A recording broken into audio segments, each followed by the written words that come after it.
Hi, folks, and welcome back. It's Jim from New Hampshire Card Hunters, and we've got some brand new content for you tonight.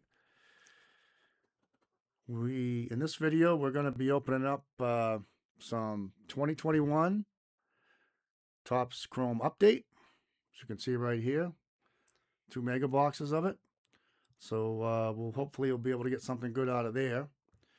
And one programming note in our On the Docket series, which will be in the middle segment of this video. We're going to be talking about the great career of Mickey Lolich, who recently passed away, and I believe on February 3rd. So it's a great story. We hope you stick around for that. On the front end, we'll be opening up one box of Topps Chrome Update 2021, and on the back half, we'll be opening up the other box. So stay tuned for that. And without further ado, let's take a quick look at the Topps checklist on 2021 update. Hang on one second here. Let's get this thing rolling. All right. Hope you guys are all psyched that baseball is back in action. I know we are. Yeah, I mean, the Red Sox won their first game, so that was nice. We had Garrett Crochet on the hill through a nice, about six innings or six? Yeah, I think six innings. 8 strikeouts, 2 walks. Yeah, great start, and got just enough runs to make it work. So what was it 3-0? 3-0. Yeah. So here's the checklist, 2021 Topps Chrome Update Series, and I'll take a quick look at this for you. As you can see, as we scroll down, there's a number of refractors that we could hit. A lot of them are long odds, but the blue refractors, I guess, and the green refractors could be an option. But it goes all the way from purple all the way to printing plates and superfractors. Same with the autograph stuff right here. You got the X-fractors, gold refractors, orange, red, and superfractor, both for the Chrome autographs and the All-Star Game autographs. And some of the, it's a 100-card set, so 40 cards through the mega boxes, 10 packs. And some of the people we'll be looking for here, I scrolled through this earlier, and I know that we've got a couple of guys in here that are halfway decent. Garrett Whitlock was one of them. Then there's Dane Dunning. Trying to think of Andres Jimenez right here is another rookie we'll be looking for. The rookie crew in this particular opening isn't great, but there are a few names. And Kyle Isbell. I think there was one other guy in there. Jonathan India, Andrew Vaughn, Logan Gilbert, and let's see, I think there was one more. Maybe that's about it. There might be a couple more names in there, but as you can see, there's a 100 cards in the set, in the base set, and then the autograph set here is it's got a number of the young rookies, and Perdomo's in there too, Michelle. I forgot about him. So yeah. So there you got it. So that gives you a quick rundown anyway, and we'll get going here in just a second. Just wanted to give you guys a little breakdown of what we'll be looking for. All right. Let's get to opening here.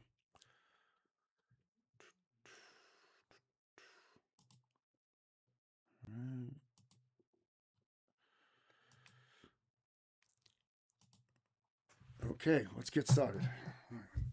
So we'll open up one box right now in the front part of this segment, and we'll get into the on the docket, and following that we will finish up with the second box.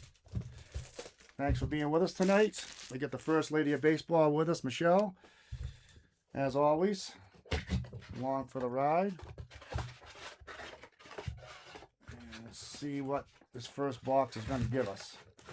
Let's see if we can go back to our first 4 or 5 video days of glory where we kept hitting the odds. We were like defying the odds with the hits that we got. So hopefully we can get back to some of that. Yep. Well, we did get a few decent cards On the in last the last yeah. one. Otani was in there, and Yeah, a couple we got times. we got Zach Neto, a numbered card. We got 3 numbered cards in there, something Yeah. like that, in the 24 update hangers. So that was nice. Yeah, but I mean, I want to really rock it like we did in the Right. first few course. videos. We really got Well, some nice cards. As many of you Fine. probably already know, but I'll repeat it again. Everything you see here that we open, every autograph, every relic, every superfractor, anything we pull, we're giving away. And all you have to do is leave a comment and put the word drawing in there. And once we get 10 names that are interested in any one of our openings, then we'll draw 1 or 2 or 3 names depending on how much stuff we're opening. Now tonight there'll be 80 cards total, 2 boxes, 10 packs, 4 cards per pack, 80 cards. So there'll be one. We'll pick one person out of the 10 that are interested when we get the 10 names. So you don't have to be a subscriber. You don't have to be a Patreon member. Nothing like that. This isn't, we don't really care. Our investment is your personal gain. So just to let you know that. All right, first pack. Here we go. Gabriel Arias. I do like those. Yeah, and Those look Arias Montero. It's a little. Yeah. Tony Gonsolin. Yeah, And this is a purple. Bobby Witt. Bobby Witt Jr. Heck Rookie. of a ball player. Good Rookie. Lord. Yep. We'll set that one aside. I'll sleeve that up in just a minute. If you watched the baseball classic, the World Baseball Classic, you saw what he could do on defense. You did not see the best of what he can do at the plate, I don't believe, but you saw his defense. Offensively, he wasn't great. No. Defensively, he was a mastermind. Stellar. It was amazing. Pack 2, Ryan Pepio, Cesar Hernandez, followed up by Bradley Zimmer, and another purple here is Michael Lorenzen. Set the purples aside. Now the purples aren't really that rare. I think they're like, I don't know how many a box that they get in here, but it's a pretty common insert. Joey Wentz, Chris Bassett. First insert here is Stephen Kwan. Okay. Now generation. Good player right there. High average hitter. Steals you a lot of bases. Good contact hitter, right? Yep. And then the next purple here is Connor Pilkington. Yeah, I don't remember if I guess the purples must be 1 per pack, maybe. I don't know. I can't remember. It's been a while. Yeah, the World Baseball Classic was great. We watched a number of games. One of them was that I think the best game that I watched was the Dominican Republic Venezuela game. Those crowds were absolutely insane, bonkers, insane. It was unbelievable. Yeah, the energy. Whew. Oh, and the crowds were just. It was like being at Fenway for like a Yankees Red Sox matchup, playoff game. No doubt about it. It was amazing. Yeah. Will Smith starting us off on pack number 4. Jorge Soler. And we got something turned over here. It's a numbered card. Look at that. To 125. And it's an autograph. How you like that? Wow. Looky there. See? Packy Naughton. I made it be. Okay, so my next question is, Who in the heck? Who's Packy Norton? Hey, it's a Obviously, numbered and autograph card. So, hey, I asked for something. yeah, yeah. It's a Gonna have to look him up. yeah, Packy Norton. Wow. I'll have to, and then tail walls. We'll actually stop and put a sleeve on that. Packy Norton. Sounds like he should be on the, in one of the boroughs in New York. Yeah. You know Packy Norton? Yeah, I know Packy. So there you go, folks. Everyone knows Packy. All right, got an X Fractor there. So that's nice. We'll set that right there. Okay, so There you go. off and running. See what That's more like what we were pulling in the that's first what we're few. talking about. Yep. That's what that's what we're used to. Yep. We're not used to getting, little or 2 nothing. or 3. Yeah. Right. Brad Miller, Nico Goodrum, Jimmy Fox, and the Double X. yeah, what's that? Hang on a second here. And then C.J. Abrams, rookie debut. What were we just talking about with Double X? Oh, that year he came in second. You just got a card in today. Yeah, it was it's a Bob Parker, 1974. Bob Parker was, if for you guys out there that aren't familiar with Bob Parker, he's a well, some people called him a cartoonist, but I'm not sure that I would use I don't know. that particular Artist. frame. That's how I'd frame him. He's an artist. He's a base. He did a lot of baseball. He wrote for a newspaper. I can't remember, in Indiana or Illinois, or I think it was Indiana. And he used to do a column for in the sports section somewhere, and he would call note to most of the Hall of Famers, like close baseball batting races or MVP races, things of that nature, and he would do an illustration of 1, 2, or 3 guys, depending on how many people were in that race. Yeah. And I picked up a Jimmy Fox card from him, where he finished second in the batting, in average overall batting, but he won everything else. He hit like 53 home runs. He knocked in 151 runs and so on. Yeah, it was amazing. He was second by 3 points. 3 points. He got beat out by 3 points. Yeah, I mean, I'm sure he had. If you talk about total bases, yeah, he probably had about. I know he's one of the few guys to to have like hit over 400 total bases at least. I think twice or 3 times. I know he's done it at least twice. Good player. He's got 2 MVPs, maybe 3. Part of the Philadelphia Athletics, dream team in the early years. Next pack right here is, starting us off, Austin Nola, AJ Pollock, Brian Lavastida.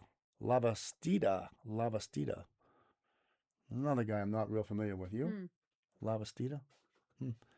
And another purple. Joe Dunano, yeah, another guy, Joe Dunano. Boy, I don't know. It just shows you. Now we're talking about 2021 here, folks. We're talking 5 years ago. 5 years ago. And some of these guys are like, no, they're not. longer. They're not even. Yeah. If they are around, they're in the minor league somewhere. Yeah. I don't remember seeing anything. Yeah, we'll have to look up Packy. Yeah. Should have brought my phone down so I could look up who the heck is Packy. Yeah, I know Packy, right? That was amazing. Still, we pulled one. That's good. I like that. Next pack, Michael Fulmer. Anybody out there know who Packy is? Leave us a comment. Let us know. Tell us about him. Right. We'd love it. Sergio Alcantara. I'm going to look him up after we get done here. There you go. William Contreras. I'm going to do it now, but Steven Matz, ex-Red Sox, for a run there, right? Short run. Short run. What a run. Yeah. But Contreras. Yeah. Now. Right. 3 packs to go. Yeah, the World Baseball Classic was excellent. It gets better every year. And the thing I like about the World Baseball Classic now is that you're getting a lot more involvement from the players, the MLB players. I mean, look at the teams. You got Venezuela, who was great. Mexico had a great team. Italy was really good. The Canada was Dominican. good. You know, they were loaded with talent. You had the Dominican Republic, USA, Japan, Korea had a number of guys over there too. I'm sorry, but U.S. was full of great players. Nothing to take away from them, but we got lucky to win that. Oh yeah, We got lucky oh to win yeah. that. No, I really think the Dominican Republic was, well, and and we Venezuela. right, and we There's made we we got we locked into it. We got some help. yeah. Well, Judge threw Tatis out at third. You know, Yeah, there were some pivotal plays there yeah, that when it was all said and done, that those were the game breakers. You know, yeah, the game changers. yeah. Next pack, Jason Krizan, Corey Seager, Mike Brousseau, and another purple. Ah, as it falls out of my hand. Bryce Elder with the Braves, still with the Braves. So there's one guy that's still around. Jeez. So With the yeah, same team. I see Judge hit his first home run today, Yep.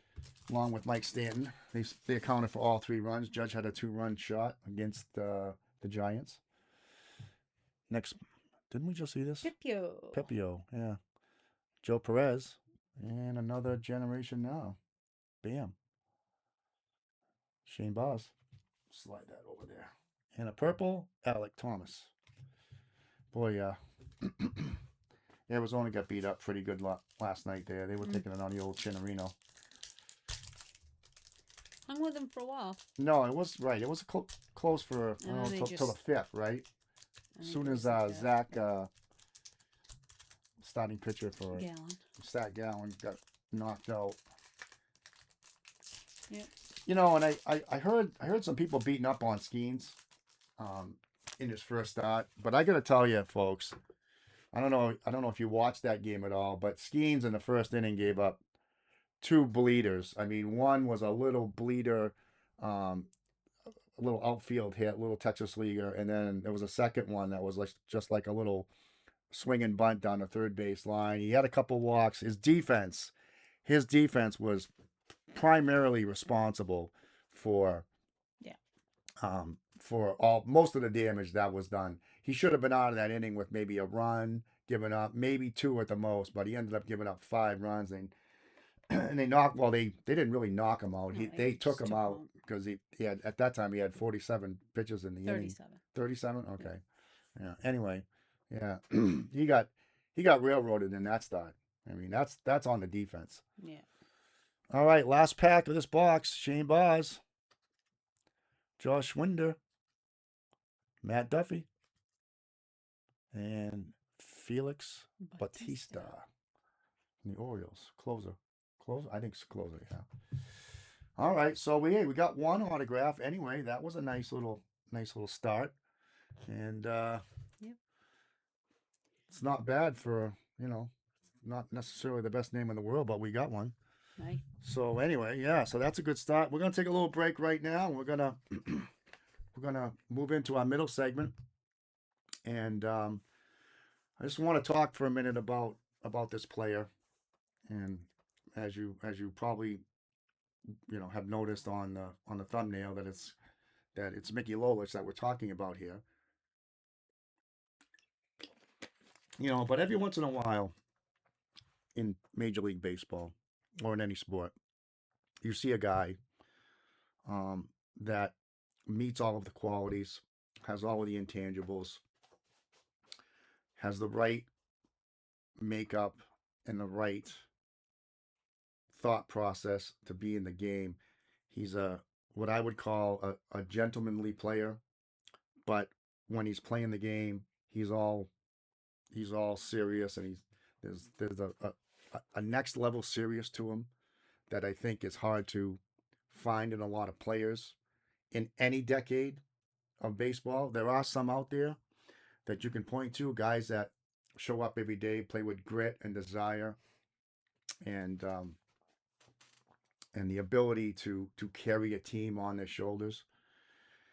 And as you're going to see here in this story with Mickey Lolich, you're going to see all of these intangibles, all of these qualities, all of these highlight features of a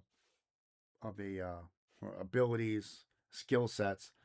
You're going to find all of that in this particular player.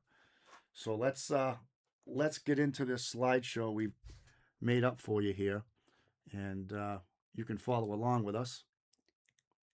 And let me just hang on a second here. Let's get back here for a second. And let me just go over here. Ba ba boom. Yeah, do that. There it is. Okay. Oh. All right.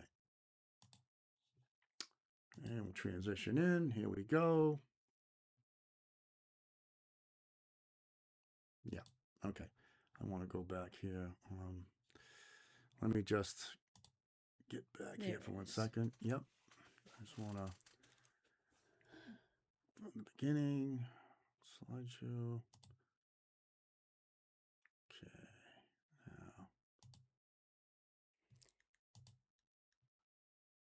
Now. Okay. Here we go. Now, this story, I found this story. This is I want to give credit to Lynn Henning from the Detroit News, and I think Lynn, as you're gonna find out here, as you're gonna follow along and roll through this with us, you're gonna find that Lynn did a wonderful job talking, explaining, documenting the story of Mickey as he followed his career through Detroit and into the World Series in '68. So, but he did a wonderful job, and I just want to quote from some of his article here, and that's why I wanted to give him credit on this. He was a striking figure in Tigers history, a fascinating model of industry, reliance, and, when the moment called for it, grandeur. And now, Mickey Lolich is gone. He died on Wednesday, February 3rd, at the age of 85, the Tigers confirmed. No pitcher in 125 years of Tigers' big league life was so tied to durability, or so paired his seemingly indestructibility with such excellence during his time in Detroit. No pitcher in Tigers history quite matched his knack for taking on inhuman workloads that could forge even greater gallantry at big game moments. It was a gift defined especially by his work, leading the Tigers to a World Series ambush and World Series championship in 1968, when he won 3 games, with the final 2 coming 3 days apart, including the grand finale, a 7th game, ace pilot shootout of St. Louis Cardinals pitching deity Bob Gibson. Just letting that sink in there, folks. He won 3 games. The final 2 just 3 days apart. Back in 1968. He's probably one of the best pitchers that no one's ever heard of. I know I had barely heard of him. That's crazy. I knew Mickey Lolich. I grew up when he was pitching. I was born in '62, and I don't remember a lot about the '68 World Series. I can tell you that at age 6. Right. But I can tell you that I knew that Lolich was a quality pitcher, and I knew that he could handle workloads. In other words, in reference to innings pitched and so on. And I knew that he had talent.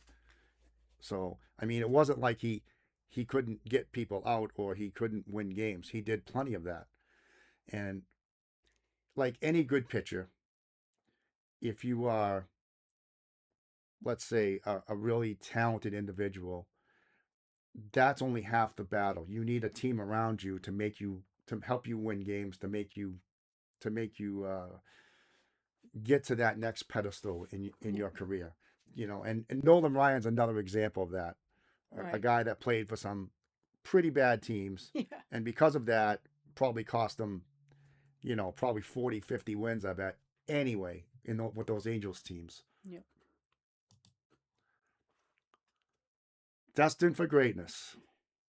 That triumph, fueled by Lolich's astounding energy and command, was a come from behind tale of such lore and heroism that it adorned Lolich's career for the rest of his life, which was spent with typical simplicity in Macomb County, suburban Northeast sector.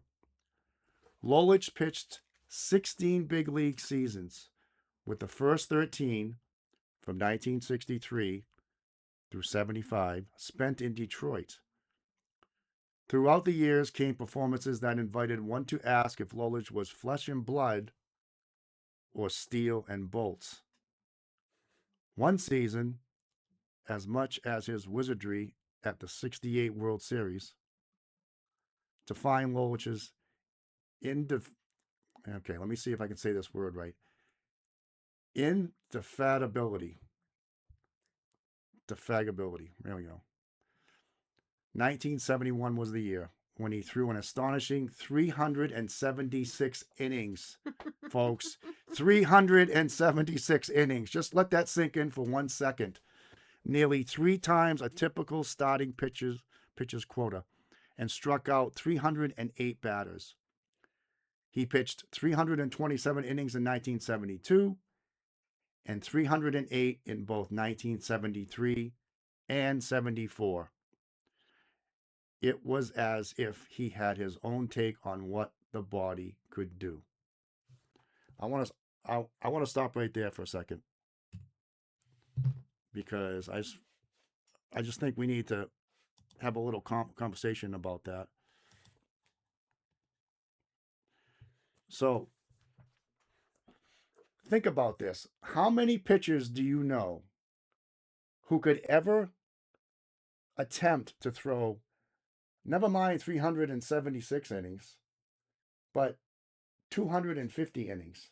I mean, how many guys could throw over 300 innings 4 years in a row? 4. I mean, think about that. It's even Nolan Ryan, as good as he was, and he was an Iron Man too. Tom Seaver, you could probably put in that same group of individuals. There were others, Tiant. But this guy It's has, just a like, ridiculous number. if somebody said that to you and you were talking to, like today, and you were, let's say, a new fan to the game and you've been watching it, you played it as a kid or whatever and coming up. But if you were in your 20s right now and someone said to you, yeah, well, this guy pitched 376 innings in the season, they'd say, yeah, they'd say, you're full of shit. I mean, because it seems almost laughable Ridiculous. that anybody would even think about um, attempting, or today, attempting something like that. A guy like Skeens, maybe he could do it if he was stretched out enough. But as we talked about in some of our other videos, today they baby guys too much. They don't develop them in the minor leagues. They don't stretch them out to throw a number of innings, increase their workload as they go, and that's a real problem, because when they get to the major leagues, they're taught to throw the ball as hard as they can. They're taught to throw the ball with as much break and spin on the ball as they possibly can. And ladies and gentlemen, that's why most of these guys break down on a regular basis. And if they would just throw to their ability, like a guy like Lolich, stay within their comfort zone. Lolich still threw hard. He just didn't throw hard every pitch, and he had a number of pitches he could get guys out with.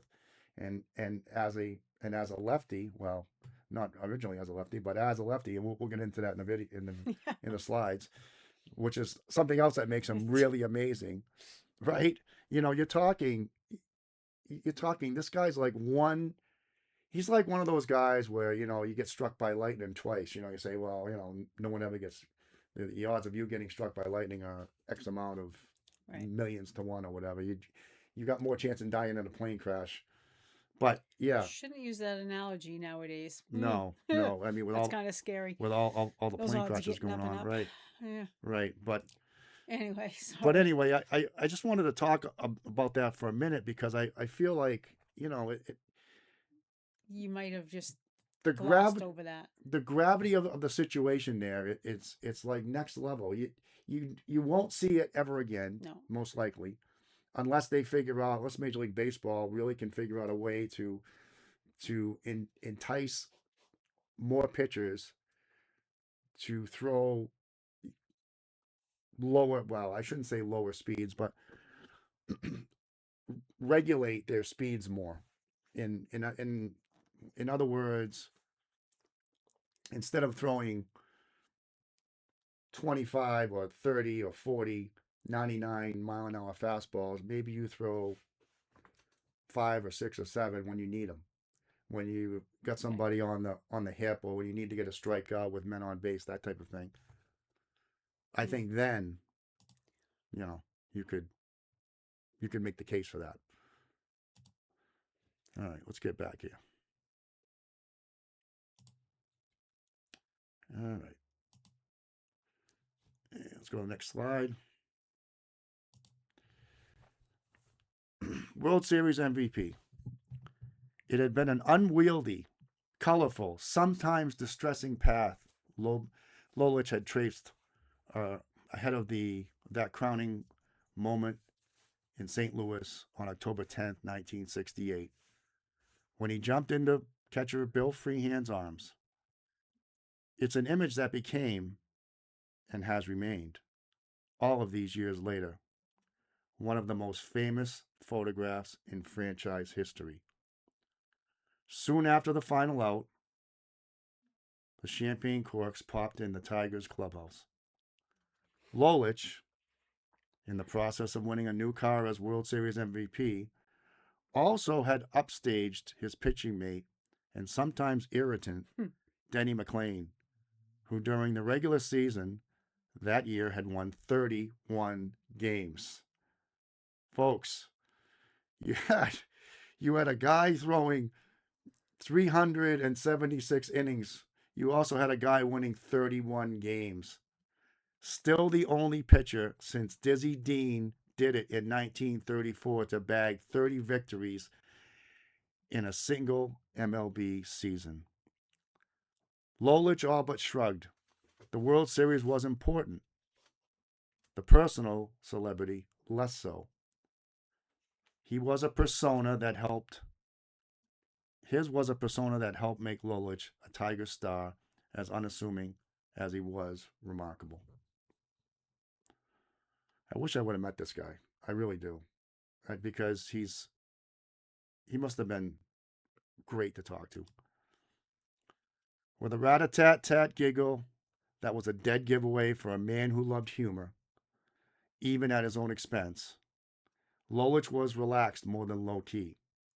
He was a man at once simple and disarmingly humble, yet proud of his big league years and the legacy he had forged in Detroit.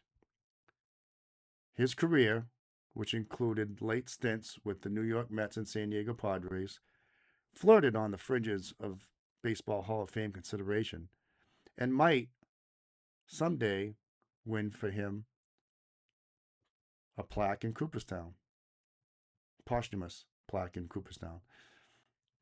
There's no reason why in the world he is not in the Hall of Fame, McLean said Wednesday. None. Only 4 left-handed pitchers in Major League history: Randy Johnson, Steve Carlton, CC Sabathia, and Clayton Kershaw struck out more batters than Lolich, whose 2,832 still ranked 23rd on MLB's all-time list. Huh? It's pretty damn good. Twice with the Tigers, he finished in the top 3 in American Cy Young voting, including a runner-up spot in '71 when he narrowly lost to Oakland's Vida Blue, and was 5th on ballots for the league's most valuable player. A year later, Lolich was 3rd in the Cy Young count and 10th in MLB votes. He was a 3-time All-Star. During the prime of his career, from 1964 through 76, Lolich averaged a staggering 263 innings, nearly twice the load of today's starters typically bring to an MLB rotation during a single season. All right. So hang on a second here. We gotta go back here and just make a couple points.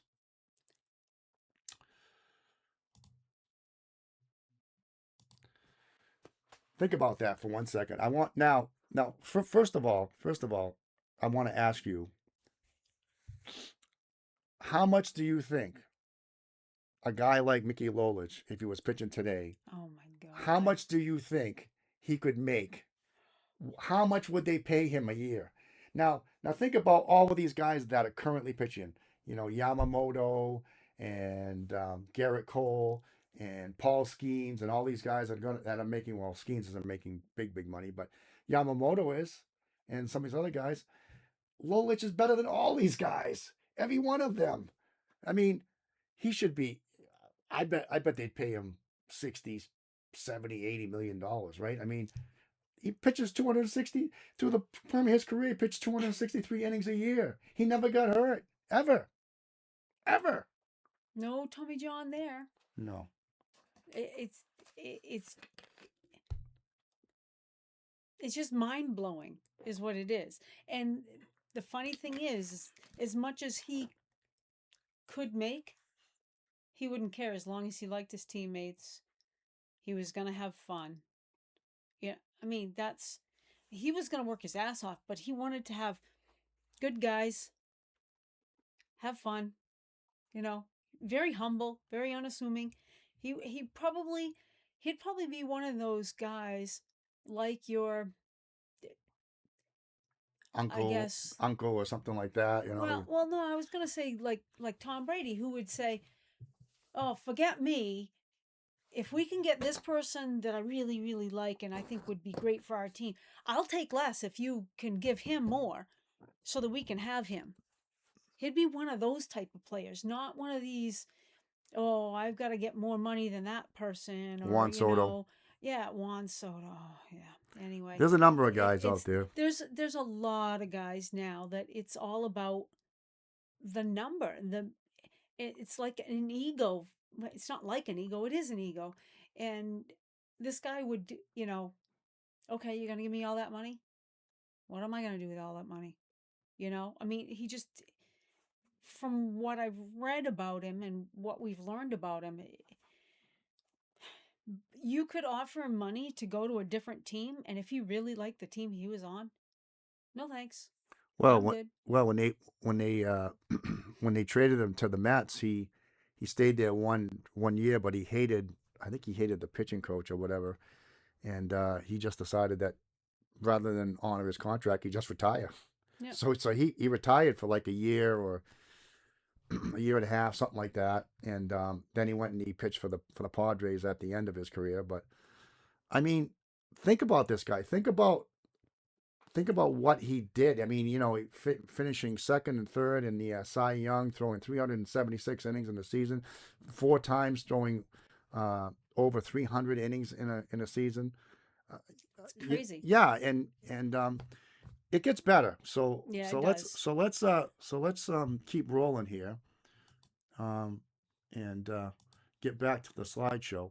But this gets really even more intriguing as we crazy. go. You're not gonna believe. I mean, I found myself shaking my head every time Jim was like, "Oh, look at this! I found out about him. Oh, look at this!" I'm like, this guy's got to be, like they said earlier. Is he really flesh and blood, or is he made of? Right. It's just crazy. And wait a minute, you can read his autograph. Right. I know he's got a nice autograph. Wow, He really does. That's nice. I tried. There was an autograph that came up a little while ago on eBay. That card. That's a 2000 right there, folks. That's a 2001 archives Mickey Lolich autograph right there, and I saw one up there. I never see him. I saw one up there. I tried to buy it, but they had about 18 guys trying to get that autograph. Yeah. It was pretty heavy duty. Uh, All right. this part of this part of the This is this is amazing. It's called the Iron Man. Lolich never had a sore arm, never had a disabled list stint, never underwent Tommy John surgery, the ligament replacement procedure that was just being developed at the end of Lolich's career, and now is almost expected for a pitcher whose career spans significant years. Lolich's secret might well have been a matter of pure physiology. And, ironically, a mishap when he was 2 years old. He was naturally a right handed, but rode his tricycle into a motorcycle that toppled onto him and broke his left collarbone at his home in Portland, Oregon. Doctors suggested to his parents that he use his left arm exclusively as a way to strengthen bones and ligaments. It led to him throwing left handed and later to MLB grandeur. His left arm was but an extension of his uniquely structured athlete. Lolich was 6'1" and had an uncanny rotation of hips that were even broader than the belly that became something of a trademark through his later big league years. They called him the beer drinker's idol. It's a perfect name for him. He's the one that came up with that, by the that's way. funny. He's the one that you're not supposed to name yourself, but he made that comment, and it stuck with Funny. him the rest of his career. His mid structure shifted with such ease that his arm was spared stress that came with throwing a big league pitch. A degree of strain that had long bedeviled and betrayed pitchers not able to absorb the repetitions on which Lolich seemed to thrive. Playoff push. Lolich's ability to throw excess innings, running up absurdly high pitch counts before such data was carefully tracked or even recorded, was nearly superhuman. He also had a faithful conditioning routine different from the standard ice packs almost all pitchers follow today. Lolich would stand, I can't believe this, Lolich would stand under the hottest tolerable water shower for 30 minutes after each start. His arm would be a mass of scalded red flesh, but he never changed his post-game protocol. Lolich evolved into a prolific, often powerful pitcher. He had nearly pitched the Tigers into the World Series in '67, a bid they missed on the regular season's last day. He had a rougher time during the magical '68 season, but settled in time for his October heroics. That week, beginning on October 3rd and ceasing gloriously on Thursday, October 10th, was dominated by a left handed pitcher with a paunch and a punch.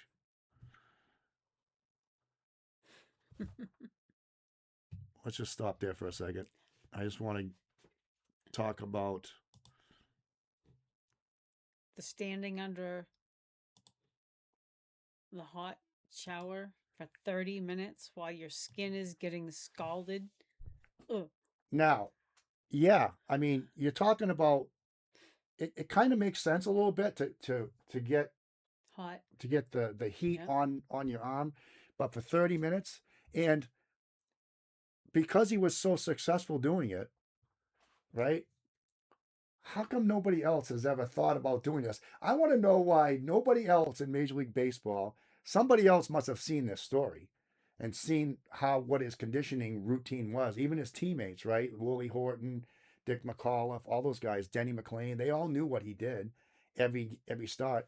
How come nobody else has even come close to trying to do something like this as an alternative to putting an ice pack or wrapping your shoulder in a cold pack or whatever?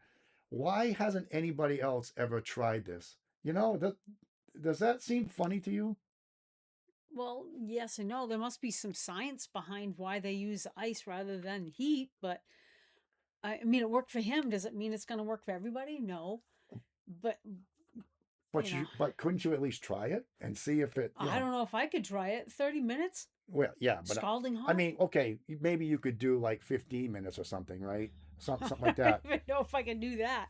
But I get the point that you're making. It's like, well, if that worked so well for him, why wouldn't someone else try it to see if it would help them?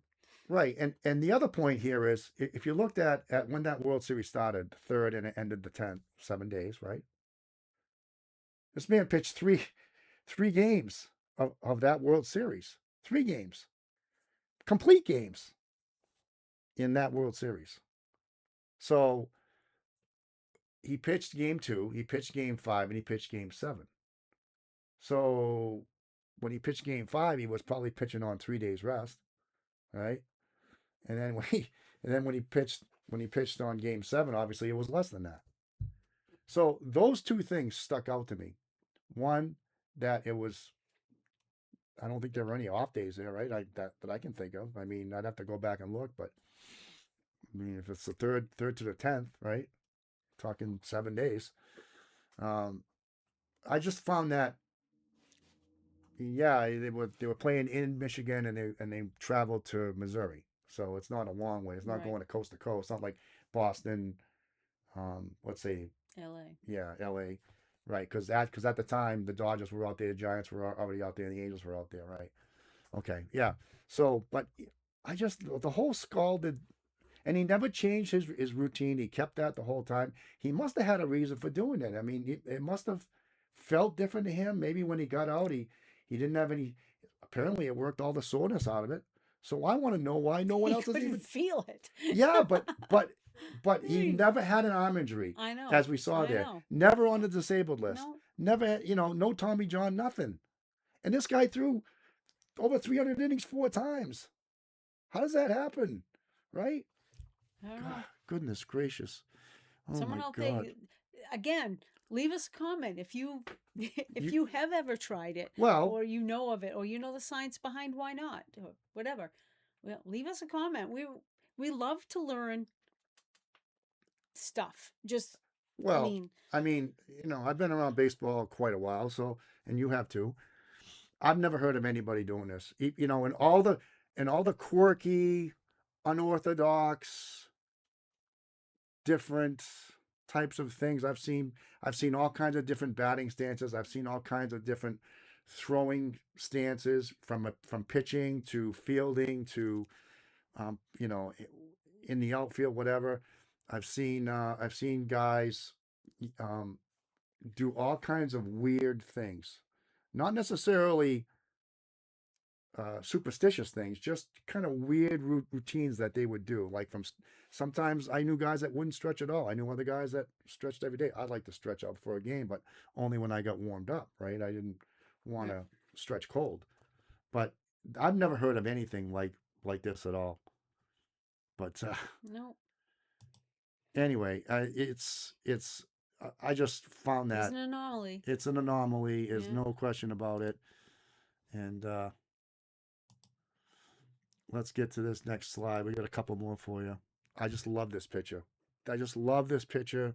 This has got to be my favorite picture of Mickey by far, with his wife, who by the way was a stewardess on an airline, and he was just, he was just when he saw her, he was just smitten, and they had a long, lovely, faithful, fulfilling marriage. And you can see right here, this is the this is how you can tell whether or not couples really like being around each other. These kind of photos right here tell a huge story about both of these individuals.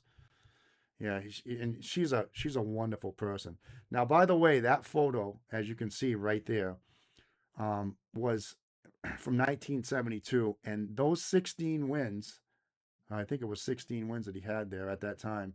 She had 16 balls in her hands. She had just come out of the office and she had 16 baseballs, one for every for every game he had won coming up to the All-Star break.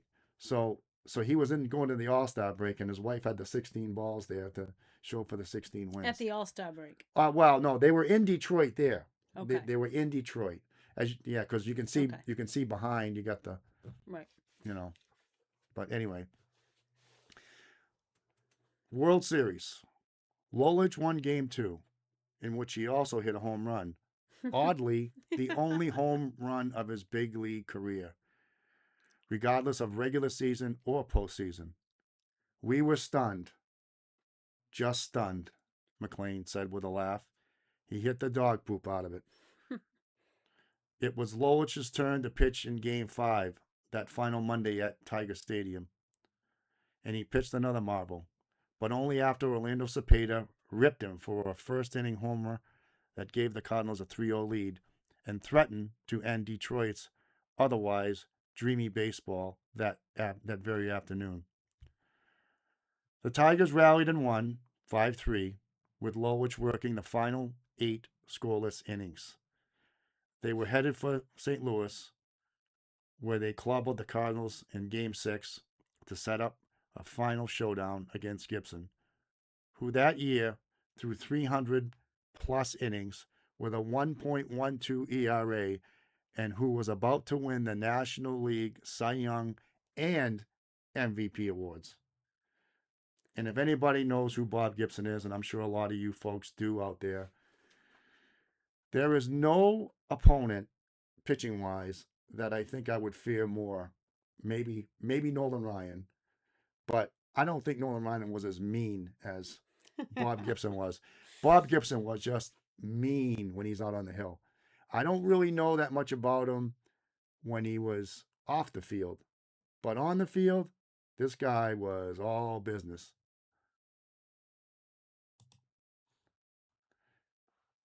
Even with his, crossing the Rubicon, even with his Iron Man ways, turning around 72 hours later to make a championship game start seemed a risk for Lolich every bit as much as it was for the Tigers.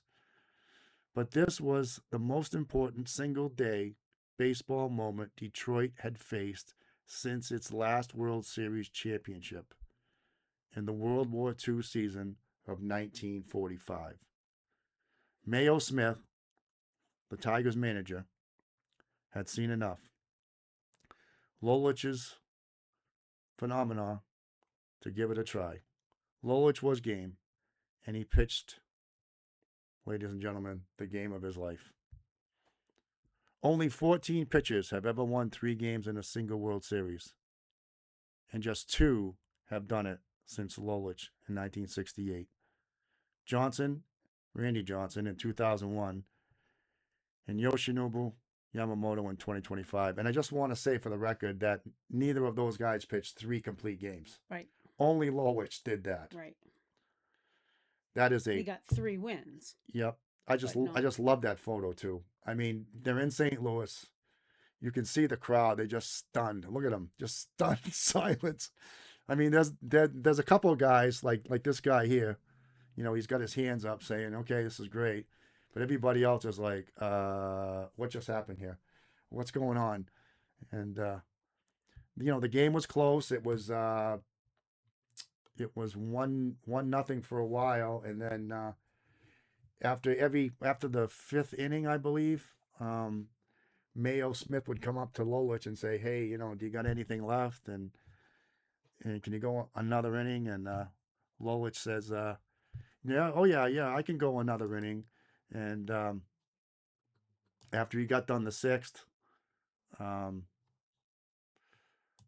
Mayo Smith comes out and says, "Do you have another inning in you?" He says, "Yeah, I can go out and pitch the 7th." And so same thing in the 8th, and then came out in the 9th. And the only run he gave up was a 2-out home run to Mike Shannon. They were up 4-0, and they ended up. Otherwise, he would have had a complete game shutout in game 7. I mean, the guy is truly amazing. And it's crazy. When you talk about legendary performances and legendary figures, that perform those performances, I would say that Mickey Lolich has to be up there at the top of this list. Michelle? Yeah, yeah, absolutely, absolutely. I remember when I remember it, a little over a month ago when Jim was like, "I know what our next story's got to be," and I was like, "What's that?" And he started describing this guy, and I just kept looking at him like, "What?" Then he'd say something else, "What?" and something else, and I was like, "This guy can't be for real. How come nobody's? How come very few people have heard of this guy?" I mean, like, there should be some kind of story done on him. It Has to would be. make that would make such a wonderful movie. I don't know how to put it together. Ken Burns, you're listening, uh, because it's just an amazing I, career. I mean, imagine, imagine. Just doing a story on the that one World Series. You could do some of his backstory, yes, but I mean that World Series, uh, eh, that's just amazing. yeah, just imagine. Here's a guy that had a childhood accident at age what 2 or 3? Yeah, he was riding a Yeah, trike yeah. for crying out So it loud. must have Yeah, been. I think it was age 3 maybe, and he he broke a collarbone on his throwing arm on his right. dominant arm, which was he was right-handed initially. Learns to throw left-handed, becomes a proficient in throwing left-handed. Now, yes, usually when you're younger, you can make Right. those changes, but still, it couldn't have been easy. It must have not been. I mean, it had to feel weird, even at age 3, to use an arm that you don't to throw or to do things with that you don't normally favor, right? You want to throw with your right arm, your dominant arm. So to do that and then to work your way up to the major leagues, and he was a little feisty at times when he was coming up through the minor leagues, and he got sent down a couple times. But then to come up to become a dominant starting pitcher with your non-dominant arm,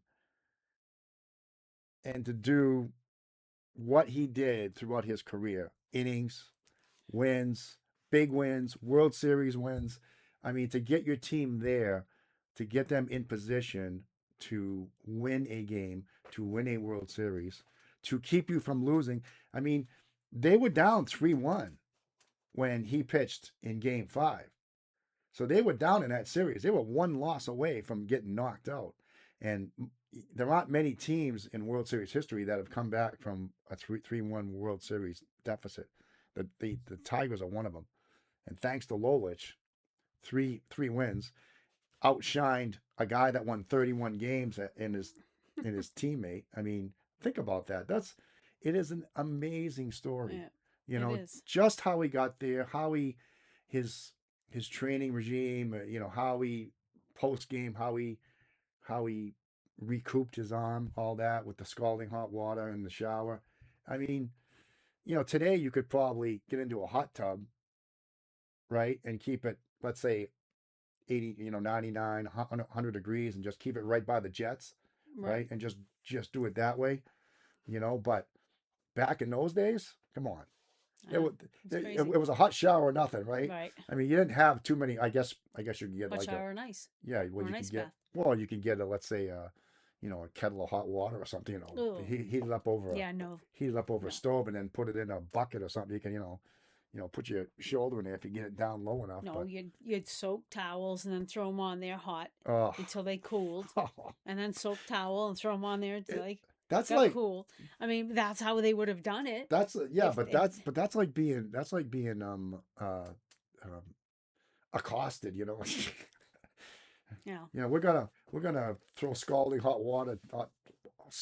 hot towels of that have been soaking in boiling water on you. See how that feels. Let it me. actually when I go to do my pedicures, they do use hot towels on my legs, and they feel really good. Too funny. But it does feel really good, but not for an extended period of time. They cool pretty quickly. Yeah. But anyway. Anyway, folks. he Yeah. he was amazing. Yeah. As you guys followed along with us, it's an amazing story about an amazing individual, and who's going to live, I hope, in history a long time, and I hope more people will take time to take a look at his story and recognize him, especially for the Hall of Fame. I mean, he Absolutely. he really should be a candidate. I mean, especially with some of the guys that I've seen getting in the Hall of Fame lately. And look, I don't want to, Yeah, let's not go down that road. I don't want to go, I don't want to be distasteful when it comes to a couple of guys, but I think Lolich, He deserves it. I think I would put Lolich above certain individuals that are already in the Hall of Fame. Let's just put it that way. Yeah, end it there. Anyway, so we hope you enjoyed that. Listen, leave us a comment if you like what you saw, if you have any stories about Mickey Lolich, or if you met him in person, or Oh yeah, that know would be anything cool. about him. I mean, I've met a lot of major leaguers, but I've never met Mickey, and I wish I would have now. It just seems it's such a missed moment. Yep. That if you could just have talked to him for 10 minutes or 15 minutes, just to kind of get have a general conversation with him about anything. I mean, the guy was a donut. He went into making donuts after he owned a couple of donut shops. Man after Jim's heart. Yeah. I mean, who doesn't love a donut? I mean, come on, right? But yeah, leave us a comment if there's something on your mind you want to talk about with Mickey, or anything else for that matter. Just give us a shout. All right, so we're going into the final part of this video, and we've got one remaining mega box of 2021 Topps Chrome update. So let's get after it, shall we, folks? Let's get rolling. And remember, if you know Packy, we're still interested on him too. Yeah, give us a shout on Packy. And if you're interested in his autograph, then hey, leave a comment that says drawing, and you could win it. Right. And again, all you gotta do is have a PayPal account, right? And we would need you to send us a payment of one penny, just so you can send us, so we have your email address, your shipping address, so we can send it to you. That's the only reason. Otherwise, could care less. Everything else is on us. We'll refund you the penny. We'll take care of the shipping, everything else. I box everything up, so it's already ready to go. Just waiting for someone to give it away to. First pack. We got let's see here. Who is this guy? I can't even read. Oh, Yerman Mercedes. I know some of these are hard to read. Yeah. Now these are. They look thicker. Yeah, this one's kind of stuck a little bit. Oh, there we go. That's why. Okay. All right. So first card is Yermin Mercedes, and then we got a purple of Chaz Chisholm. That's his rookie too, isn't it? No, it's his rookie. I thought that was his rookie, but maybe not. I don't know. Anyway, I'm not sure purple. enough to say it. Yeah. One way or the other. I'm gonna put the purples over here. Purple there. Usually it's a back card, and then we got a black gold. Yadier Molina over there, and then final card is Dane Dunning. Yeah, I know these 21s are kind of hard to read sometimes because of the small font, but we'll do our best. All right, pack number 2. We got Josh Reddick. This box is different. They got the purple in the second card. Casey Mize, pretty good pitcher, and Xander Bogaerts. The X Factor. And I can't really read this one all that well. Kone Harahara. Wow. Okay. What's going on with it? I know. These are tougher. The first ones I didn't have too much involved. First pack wasn't bad. No. All right, pack number 3. Okay. Jeez. Nick. What is going Nick on Maton, with I these? know. Look how tiny. Ryan Mountcastle, rookie. It's a good one. And Daniel Lynch. And Francisco Mejia. It must be the angle or something. I got these. I was going to say the angle of the light too, because of the refractor. Chrome, the Yeah. chromium. All right. Shiny edge. Shiny edge. All right. Dylan Carlson. We got Yeah, pull him up closer, maybe. There we go. Alberto Celestino. And this is a die cut. Paul Molitor. 70th. 70th die cut, I think. Not sure. And then finally, Josh Bell. Okay. Put those there. Put that there. Rolling right along, folks. Yeah, Pack holding them number- up closer definitely helps a Yeah. little bit. Although if I put on my reading glasses, I could All probably right. see a little better too, but All right. Ha-Sung Kim. And Albert Pujols. Let's get that one lower there so you guys can see it. Purple. And an X-Fractor here, which is Nick Madrigal. Put that over there. And Jock Peterson. Next pack. Rolling along.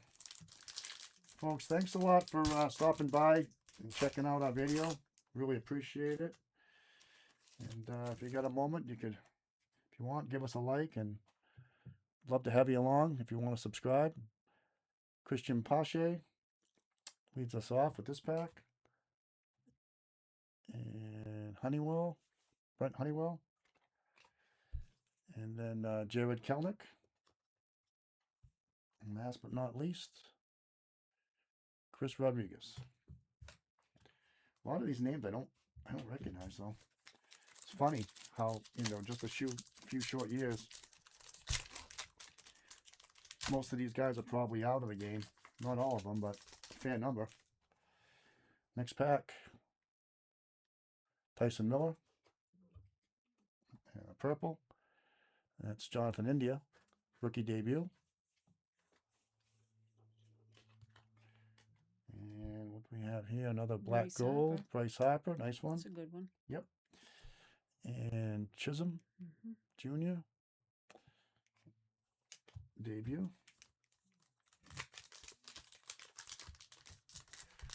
Coming down the line. Let's see. Will we get lucky and get another autograph? That's the question. I don't know. I don't know. Who knows? I kind of forgot to cheer us into that today. Yeah. But Taylor this- Trammell This hap. and Nolan Arenado in the purple. It's a good one. Yeah. Brandon Woodruff. Casey Mize. Okay. 2 more packs. We're gonna have some more luck here or what? Come I on, don't guys. know. Come on. Let's get it going. If River was down Come here, on, I'd everybody. rubber Cheer ears. us on. Rubber ears for good luck. Yeah. Zach Wheeler. And Roughnet Odor. And the purple is Adam Duvall. No, it's not Adam Duvall. No, can't be. Yeah, it's Is Adam it? Duvall. Yeah, it is. Miami, yeah. I didn't know he played for Miami.